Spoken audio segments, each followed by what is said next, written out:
నార్మల్‌గా మనకి by birth ఐలో lens అనేది ఉంటుంది. సో, ఆ లెన్స్ అనేది క్లియర్‌గా ఉంటుంది. దానివల్ల మనకి విజన్ క్లియర్ ఉంటుంది. So, with the age above 50, 60 years తర్వాత ఆ లెన్స్ అనేది క్లౌడీ అవుతుంది. సో, దానివల్ల మనకి విజన్ అనేది బ్లర్రీ అవుతుంది. విజన్ బ్లర్రీ అవ్వడం వల్ల మనకి విజన్ అంత క్లారిటీ ఉండదు. సో, మనకి బై బర్త్ లెన్స్ అనేది ఇట్లా క్లియర్ ఉంటుంది. సో, క్యాటరాక్ట్ రావడం వల్ల ఇలా లెన్స్ క్లౌడీ అయిపోతుంది. సో, మనం ఈ లెన్స్‌లోని ఈ క్యాటరాక్ట్ తీసేసి దాని ప్లేస్‌లో ఇలా లెన్స్ అనేది పెట్టాల్సి ఉంటుంది. ఐఓఎల్ అని పెట్టాల్సి ఉంటుంది. సో, సింప్టమ్స్ క్యాటరాక్ట్‌లో ఏమేమి ఉంటుందంటే విజన్ అనేది బ్లర్రీ ఉంటుంది.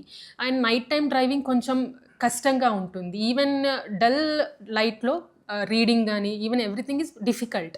కొంతమందికి frequent change of glasses change చేయడం అవసరమయ్యే ఛాన్స్ ఉంటుంది. బికాజ్ క్యాటరాక్ట్ అనేది మనకి లెన్స్‌లో చేంజెస్ అని ప్రోగ్రెస్ అవ్వడం వల్ల frequent change of glasses needed ఉంటుంది. కనిపించే లక్షణాలు ఏముంటాయంటే క్యాటరాక్ట్ వల్ల మనకి లెన్స్ క్లౌడీ అవుతుంది కదా! దానివల్ల విజన్ అనేది బ్లర్రీ అవుతుంది.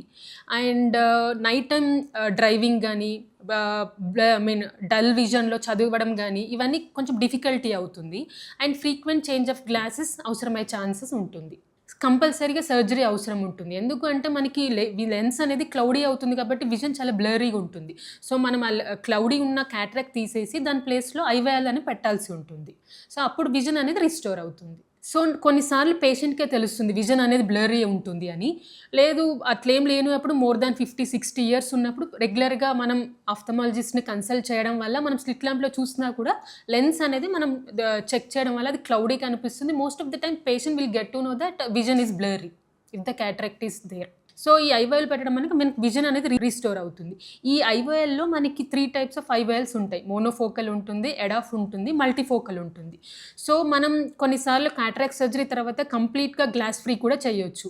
ఈ మల్టీఫోకల్ అనే ఐఓఎల్ పెట్టడం వల్ల మనకి విజన్ అనేది intermediate vision, distant vision, near vision అన్నీ రీస్టోర్ అవుతాయి. సో దట్ మనం గ్లాస్ ఫ్రీ కూడా చేయొచ్చు. ఇఫ్ మనకి రెటినా అనేది గుడ్ కండిషన్‌లో ఉంటే మనం మల్టీఫోకల్ ఐఓఎల్ పెట్టడం వల్ల కంప్లీట్‌గా గ్లాస్ ఫ్రీ కూడా చేయొచ్చు. మనం చూజ్ చేసుకున్న ఐఓఎల్‌ని బట్టి ఉంటుంది. ఇప్పుడు మోనోఫోకల్ ఐఓఎల్ చూజ్ చేసుకుంటే మనం కంపల్సరీగా గ్లాసెస్ యూజ్ చేయాల్సి ఉంటుంది. ఎడాఫ్ లెన్స్ అని ఉంటుంది. ఎడాఫ్ లెన్స్ యూజ్ పెట్టడం వల్ల మనకి డిస్టెంట్ విజన్, ఇంటర్మీడియేట్ విజన్ అనేది రిస్టోర్ అవుతుంది. But for very near vision glasses use చేయాల్సిన అవసరం ఉంటుంది. మల్టీఫోకల్ అని ఐఓఎల్ పెట్టడం వల్ల మనకి కంప్లీట్‌గా గ్లాస్ ఫ్రీ చేయొచ్చు. ఈ మల్టీఫోకల్ ఐఓఎల్ అనేది మనకి రెటినా అనేది గుడ్ కండిషన్‌లో ఉంటేనే మనం యూజ్ చేయొచ్చు. ఫెమ్టో అసిస్టెడ్ క్యాటరాక్ట్ సర్జరీ అనమాట అది. సో, ఈ ఫెమ్టో అసిస్టెడ్ క్యాటరాక్ట్ సర్జరీలో ఏం చేస్తామంటే ఈ ఫెమ్టో లేజర్‌ని కొన్ని క్రిటికల్ స్టెప్స్ చేయడానికి యూజ్ చేస్తాం. సో, దీనివల్ల మనకి faster recovery, accuracy and better glass free చేయొచ్చు.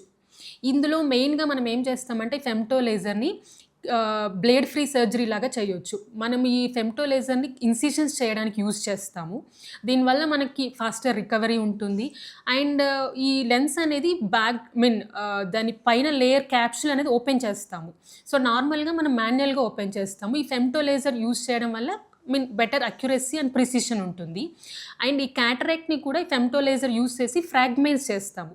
నార్మల్‌గా క్యాటరాక్ట్‌ని మనం అల్ట్రాసౌండ్ ఎనర్జీ యూజ్ చేసి ఎమల్సిఫై చేస్తాము. కానీ ఈ ఫెమ్టో లేజర్ అసిస్టెడ్ క్యాటరాక్ట్ సర్జరీలో ఫెమ్టో లేజర్ వల్ల దాన్ని కొంచెం ఫ్రాగ్మెంట్స్ లాగా చేయడం వల్ల అల్ట్రాసౌండ్ ఎనర్జీ అనేది తక్కువ యూజ్ అవుతుంది. సో, దీనివల్ల మనకి టిష్యూ ట్రామా కూడా తక్కువ ఉంటుంది. ఈ అన్నిటి వల్ల మనకి ఫాస్టర్ రికవరీ ఉంటుంది, లెస్ ఇన్ఫ్లమేషన్ ఉంటుంది. మెయిన్‌గా మనం డ్రాప్స్ అనేది యూజ్ చేయాల్సి ఉంటుంది. స్టీరాయిడ్ డ్రాప్స్ అని ఉంటుంది, యాంటీబయాటిక్ డ్రాప్స్ ఉంటుంది. సో, యాంటీబయాటిక్ డ్రాప్స్ మనం 1 వీక్ యూజ్ చేయాలి. స్టీరాయిడ్ డ్రాప్స్ టేపరింగ్ డేస్‌లో అప్ టు 1 మంత్ యూజ్ చేయాల్సి ఉంటుంది. సో, లైఫ్ స్టైల్ చేంజెస్ పెద్దగా ఏమీ ఉండదు. సో, ఒక 2 వీక్స్ వరకు మనం హెడ్ బాత్ కానీ ఫేస్ వాష్ కానీ అవాయిడ్ చేయాల్సి ఉంటుంది. మనం వాటర్ అనేది ఐలోకి ఎంటర్ అవ్వకుండా చూసుకోవాలి. అండ్ కంపల్సరీగా డ్రాప్స్ యూజ్ చేయాల్సి ఉంటుంది.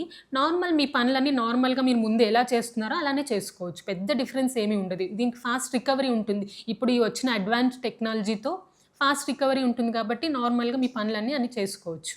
నార్మల్లీ క్యాటరాక్ట్ అనేది ఏజ్ రిలేటెడ్ ప్రాసెస్. బట్ కొన్నిసార్లు మనకి బై బర్త్ కూడా క్యాటరాక్ట్ అనేది ఉంటుంది. కంజెనిటల్ క్యాటరాక్ట్ అని. ఇది మెటర్నల్ టైంలో ఇన్ఫెక్షన్స్ వల్ల కూడా రావచ్చు. సో, కొన్నిసార్లు 30, 40 ఇయర్స్ యంగర్ ఏజ్‌లో కూడా క్యాటరాక్ట్ అనేది రావచ్చు. ఎస్పెషల్లీ ఇంజ్యూరీ అయినప్పుడు, ట్రామా టు ద ఐ ఉన్నప్పుడు క్యాటరాక్ట్ వచ్చే ఛాన్స్ ఉంటుంది. కొన్ని టైప్స్ ఆఫ్ మెడికేషన్ వాడడం వల్ల కూడా క్యాటరాక్ట్ రావచ్చు. లైక్ స్టీరాయిడ్స్ యూజ్ చేసినా కూడా క్యాటరాక్ట్ వస్తుంది యంగర్ ఏజ్‌లో. లైక్ 30, 40స్‌లో అలా కూడా క్యాట్రాక్ట్ వచ్చే ఛాన్స్ ఉంటుంది. అండ్ డయాబెటీస్ ఉన్నా కూడా కొంచెం నార్మల్గా 40-50 ఇయర్స్లో కొంచెం ఎర్లీగా కూడా క్యాట్రాక్ట్ వచ్చే ఛాన్స్ ఉంటుంది.